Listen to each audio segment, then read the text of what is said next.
Dan mohon maaf sih kalau sekiranya beberapa catatan, dan saya kira bukan sekiranya ya, memang akan ada beberapa catatan yang agak keluar dari harapan-harapan kita ya. Baik, assalamualaikum warahmatullahi wabarakatuh. Waalaikumsalam warahmatullahi wabarakatuh. Alhamdulillahirrahmanirrahim. Salatu wassalamu ala asyrofil anbiya'i wal mursalin Sayyidina wa maulana Muhammadin wa ala alihi ajmain. Allahumma salli ala Muhammad wa ali Muhammad. Bapak Mirza dan Ikhwan sekalian, ada sebetulnya kalau kita mau bicara tentang spiritualitas ya, sebagaimana yang diberikan judul yang diberikan kepada saya, spiritualitas kemodernan, spiritualitas masyarakat urban gitu. Kalau kita merujuk ya pada beberapa pendekatan dari sosiologi, misalnya Weber, Marx, Durkheim, terutama Comte atau Nietzsche yang lebih ateis. Nah, spiritualitas ini sebenarnya sudah gugur. Kita tidak lagi membicarakan hal seperti itu. Ya, tidak lagi bicara tentang spiritualitas, tentang banyak hal yang berkaitan dengan pengenalan terhadap alam semesta. Karena apa? Bangunan terhadap scientific modern, bangunan terhadap segala hal yang berkaitan dengan ilmu pengetahuan, terutama ilmu pengetahuan modern, itu harus dikembangkan berdasarkan kondisi tuntutan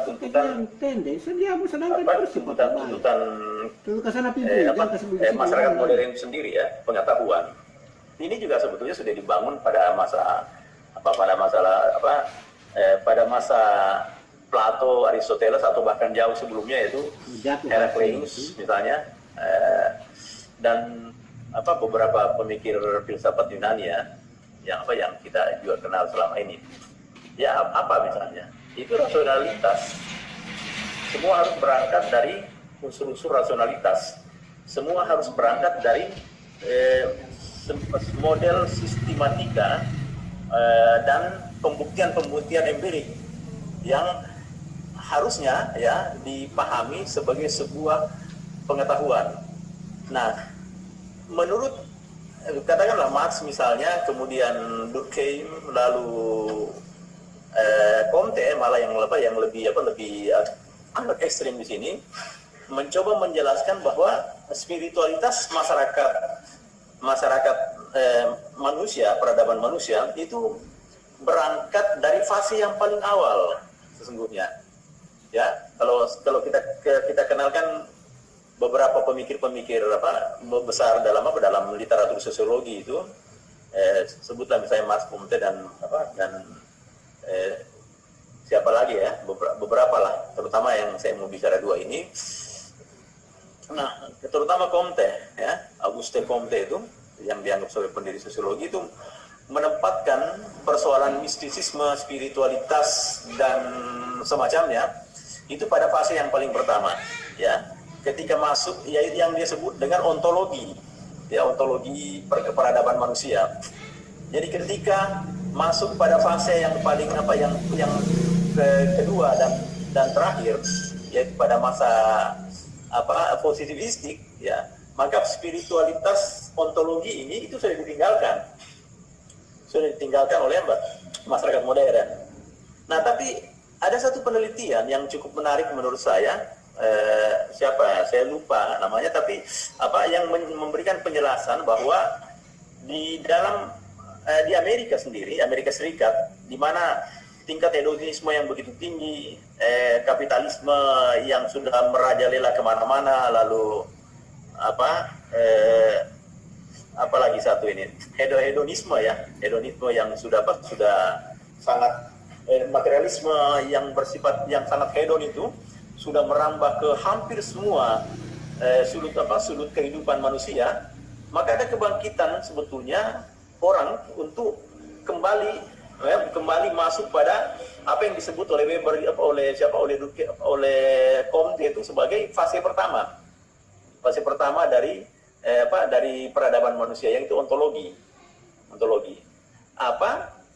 Kembali ke spiritualitas, di mana orang kemudian kita lihat banyak sekali dari masyarakat modern, terutama di negara-negara Amerika dan Eropa Barat itu belajar kembali tentang hakikat dari segala sesuatu. Misalnya orang kembali untuk belajar tentang Buddhisme, orang kembali bicara tentang Tibet, ajaran-ajaran Tibet, orang kemudian kembali belajar tentang Hinduisme, dan orang kembali belajar tentang spiritualitas Kristen, bahkan dan juga orang kembali belajar tentang spiritualitas Islam. Ya, dengan meninggalkan misalnya, ya, kenapa misalnya sekarang begini? Kenapa misalnya ada banyak sekali orang-orang yang gelisah ini itu merujuk pada perkembangan pada ajaran-ajaran hati misalnya, ya, hati. Karena yang diperkenalkan adalah kedamaian misalnya, salah satunya. Nah, orang kembali ke bicara tentang Tibetisme, orang bicara tentang Buddha. Itu kan semua kembali ke hati. Kenapa misalnya dalam konteks yang lain, ya, terutama orang-orang yang super sibuk, ya, bukan orang-orang intelektual gitu, itu tidak banyak bicara tentang Islam dan Kristen karena menganggap bahwa Islam dan Kristen lebih banyak diperkenalkan dengan cara-cara yang sifatnya kekerasan segala macam, sementara mereka ingin kembali ke wilayah yang lebih lembut. Yang sebetulnya, tapi kita tidak bisa menyangkal itu secara sosiologis. Kita tidak bisa membantah bahwa ajaran yang mereka kenal adalah sebuah wilayah kekerasan yang diperkenalkan oleh Kristen misalnya, oleh Islam, ya. Misalnya masih terhantui dengan perang salib atau perang sabit segala macam, ya. Ada persaingan yang sangat kuat di antara dua firqa agama ini, katakanlah seperti itu, ya. Sehingga menurut saya sih memang harus kembali untuk sangat kuat di antara dua firqa agama ini, katakanlah seperti itu, ya. Sehingga menurut saya sih memang harus kembali untuk memperkenalkan Islam yang lebih soft, lebih lembut, dan lebih rahmatan lil alamin, ya. Ya. Kan begitu, ya. Oke. Nah, itu catatan pertama. Ya, selanjutnya dalam penelitian itu, kalau saya tidak salah ada sekitar 4.000 sekte, ya, terlepas dari apakah sekte ini benar atau tidak dalam konteks ketauhidan kita. Tapi itu adalah satu indikator yang sangat kuat untuk memberikan penjelasan kepada kita bahwa agama, spiritualitas yang dikandung dalam konsep keagamaan ini, keberagamaan kita, itu memang dibutuhkan dalam nuansa kemodernan ini, dalam nuansa masyarakat yang haus akan penjelasan-penjelasan yang berada di dalam realitas tentang dirinya, Kalau misalnya kita merujuk ke Kantian, ya, ada kan yang disebut dengan istilahnya, ya, sorry ya, saya coba ingat-ingat kembali, nomena. Apa sih nomena itu? Apa fenomena itu, ya? Fenomena adalah penjelasan tentang sesuatu yang berada di balik kenyataan kita. Apa di balik kenyataan kita? Di balik kenyataan kita adalah sesuatu yang melingkup, ya, tentang diri kita. Dan setelah fenomena, lalu ada yang kita sebut dengan nomena. Nomena itu adalah sesuatu yang berada atau pengetahuan tentang sesuatu yang menisbahkan bahwa ada hal yang berada di luar fenomena kita, gitu. Fenomena kita. Mungkin kita sebutlah misalnya spiritualitas yang selama ini dibicarakan oleh spiritualitas, kehausan tentang sebuah rasionalitas keagamaan yang merefleksikan, ya, kesadaran kesadaran individu bagi sebuah ketenangan ketenangan jiwa dan sebagainya gitu. Nah, nomena kemudian juga bisa berarti bahwa sesuatu yang seperti juga kan bilang ya, orang-orang Kantian bilang, Immanuel Kant sendiri bilang bahwa das Ding an sich, sesuatu yang berada di balik kesadaran kita, di balik diri kita. Apa sebetulnya yang berada di balik diri kita? Ya, itu apa? Ya, mari kita coba terjemahkan itu. Itulah yang kita sebut sesuatu yang berada di balik spiritualitas itu. Di balik spiritualitas itu. Apa di balik spiritualitas itu? Nah, persoalan yang kemudian muncul di kita, ya. Nah, selama ini kan kita mengenal ada banyak sekali ya beberapa aliran. Kalau di dalam dalam Islam itu kita mengenal namanya tasawuf. Kemudian ada irfan. Nah, tasawuf itu adalah satu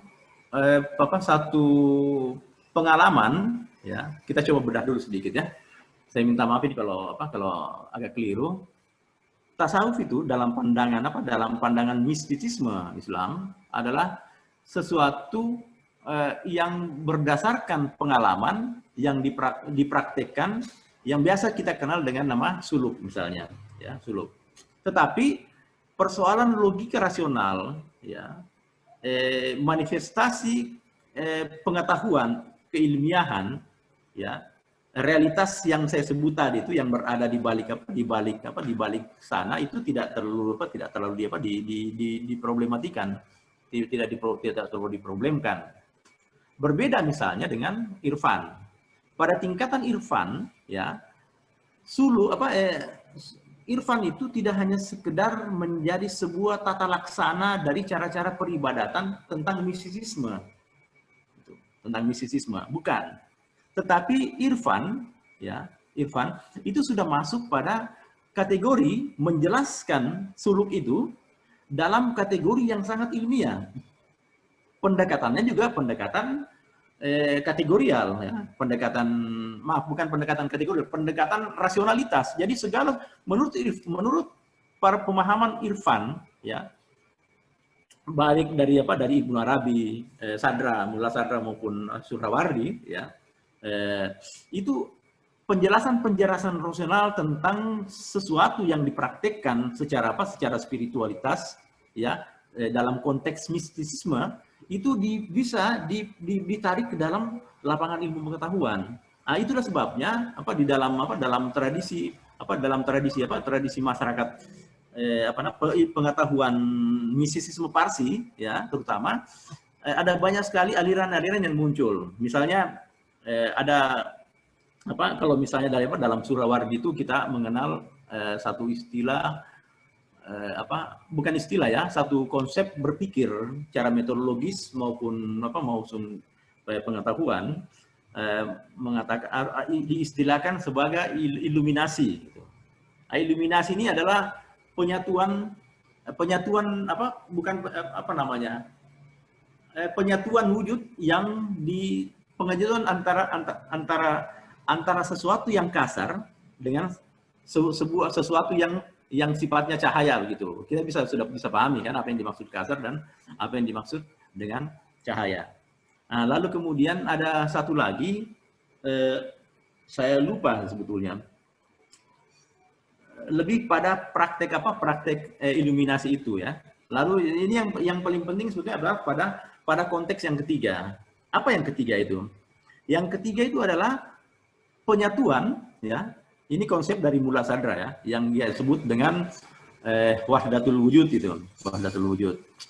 Itu adalah satu konsep penyatuan, ya, tentang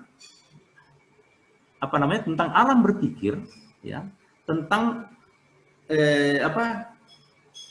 wujud ya kita secara fisik dan realitas tunggal itu sendiri. Ada satu proses penyatuan yang ada di dalam, dan itu harus tidak hanya sekedar dibaca dalam konteks ilmu pengetahuan, tetapi dipraktekkan, diamalkan, dan itu melalui latihan-latihan yang dikembangkan secara bertahap, ya, melalui kategorisasi, pentahapan, lalu kemudian apa istilahnya, ada satu, ketika kita sampai pada satu penyatuan, kan orang begini ya, saya minta maaf sebelumnya, kalau dalam konteks Indonesia wahdatul wujud itu kan diharamkan sesungguhnya ya. Nah, misalnya siapa si Siti Jenar gitu ya, kemudian dibunuh kan oleh Wali Songo segala macam karena dianggap bukan ajarannya sebetulnya yang salah, tapi ajarannya dianggap sangat membahayakan masyarakat yang belum sampai pada tahapan seperti itu, sehingga ketika dia meninggal dia bilang, Anda bisa membunuh saya, tapi Anda tidak bisa membunuh saya ketika membunuh penyatuan saya dengan kekasihku misalnya kan, dengan Tuhanku lah dalam konteks ini. Nah, dalam tradisi tasawuf Indonesia ya, kalau kita sedikit bercermin tasawuf tradisional itu kan orang biasa kita lihat banyak sekali cerita-cerita yang berkembang bahwa pada nenek saya dulu, kata begitu ya, nenek saya dulu itu bicara dengan ulama ini. Tapi ada satu cerita kemudian pada saat yang bersamaan ada orang juga bercerita, misalnya di Mekah, bahwa dia bertemu dengan tokoh agama seperti ini. Nah, dalam konteks itulah yang disebut ya, bahwa sudah ada ilmu yang terwariskan dari Nabi, ilmu yang terwariskan dari malaikat, dan ilmu yang terwariskan dari kaum orang-orang sufi-sufi besar itu sudah melekat pada dirinya ketika amalan-amalan dan praktek-praktek ini itu disempurnakan, diamalkan dan dijalankan gitu. Nah, itu konsep tasawuf sebetulnya. Tapi konsep irfan itu mencoba menarik praktek-praktek tasawuf ini untuk dijelaskan ya. Tidak hanya sekedar diamalkan, tapi dijelaskan secara metodologis, dijelaskan secara ilmiah, dan dijelaskan dengan cara-cara konsep sistematika dan rasionalitas berpikir kita. Karenanya William James mengatakan, dia seorang psikolog dan peneliti di Amerika yang melihat kehadiran para tasawuf ini. Ya, itu menjelaskan bahwa apapun sebetulnya praktek-praktek mistisisme, spiritualitas segala macam di dunia ini, baik Islam, Kristen maupun agama-agama lain, ya, Hindu dan Buddha, termasuk Tibeti segala macam itu, dan Yahudi, itu juga harus dijelaskan dalam konteks ilmu pengetahuan saintifik berpikir. Sebab apa? Kalau tidak, maka rasionalitas berpikir masyarakat modern itu menolak. Kenapa ditolak? Karena tuntutan kemodernan tuntutan kemodernan saat ini membutuhkan semua hal yang berkaitan dengan konsep-konsep rasionalitas ilmu pengetahuan itu. Beda dengan dulu kan? Dulu orang bicara, jangan ke situ, nanti kau kena setan. Gitu. Jangan begitu kau ini, jangan kau menyapu malam-malam. Kenapa menyapu malam-malam? Nanti ada ya pamali katanya segala macam kan, jangan ke sini ya segala macam. Itu harus dijelaskan sehingga dia tidak menjadi bagian dari semangat tradisional yang menyalahi pengetahuan-pengetahuan kemodernan kita. Gitu. Nah, karenanya kehadiran Suhrawardi dan dilanjutkan dengan Sadra, ya, Suhrawardi dalam konteks iluminasi dan Sadra dalam kerangka wahdatul wujudnya itu menyatukan dua gagasan ini ya, yang dia sebut dengan konsep kemarin itu ya. Maaf, saya nanti kapan waktu lah kita saya sebut istilahnya. Tapi untuk sebagai penutup saya ingin menjelaskan begini, mengatakan kepada teman-teman semua, ada hal yang menarik dari pengalaman Sadra ini, Mullah Sadra. Dia salah satu ulama besar, bahkan ada satu peneliti dari Amerika itu mengatakan bahwa ketika tradisi masyarakat Islam, ilmu pengetahuan dalam masyarakat Islam itu tenggelam, justru Sadra muncul sebagai satu kekuatan pengetahuan besar di dalam dunia Islam yang lain di Parsi misalnya ya. Ya, oke. Tuh. Nah, Sadra sendiri sebelum masuk pada wilayah pengetahuan yang disebut wahdatul wujud ini kan dia melakukan banyak sekali latihan-latihan lah, katakan begitu ya, suluk segala macam. Kalau dalam konteks Hindu kan kita kenal dengan tapa brata, tapi dalam ini kan bentuknya lain ya, tapa brata. Dia mendiamkan diri, kemudian belajar, merenung, berkontemplasi segala macam sekian tahun gitu ya, lalu kemudian dia memunculkan satu spirit pengetahuan baru dengan mengembangkan dua aliran besar sebelumnya ya, dari Ibnu Arabi dan Surawardi ini ya, dengan mengatakan dalam konsep wahdatul wujud itu sebetulnya adalah satu proses penerjemahan yang melingkupi ya, masyarakat kita, dan itu bisa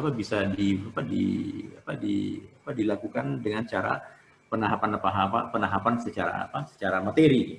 Artinya begini, artinya dalam konteks kesimpulan ya, bahwa Tuhan sebetulnya juga itu bisa dibicarakan dalam konteks materi, tidak hanya konteks gagasan. Namun sebagai catatan saya, materi ini tidak bisa dipahami bahwa ada laptop misalnya, kemudian ada Rahman, ada Mirza, ada tadi Ustadz siapa, terus ada beberapa teman-teman, ada Roni, ada Sarif Bedu, ada Imam Subekti ya. Segala itu bukan itu yang disebut dalam materi. Tapi kembali ke wilayah yang pengantar saya tadi tentang Immanuel Kant itu, sesuatu yang berada di balik nomena itu. Materi kan fenomena, kemudian di balik itu adalah nomena. Nah, di balik nomena itu apa misalnya? Nah, itulah kemudian ya kesimpulan di sini sebagai sebuah masyarakat yang dibesarkan secara modern ya, temporer segala macam, berdasarkan tuntutan globalistik segala, itu harus diterjemahkan secara rasional dan secara ilmu pengetahuan. Saya kira mungkin begitu, Pak Mirza. Terima kasih banyak ini sudah diberi kesempatan. Billahi taufiq wal hidayah. Assalamualaikum warahmatullahi wabarakatuh.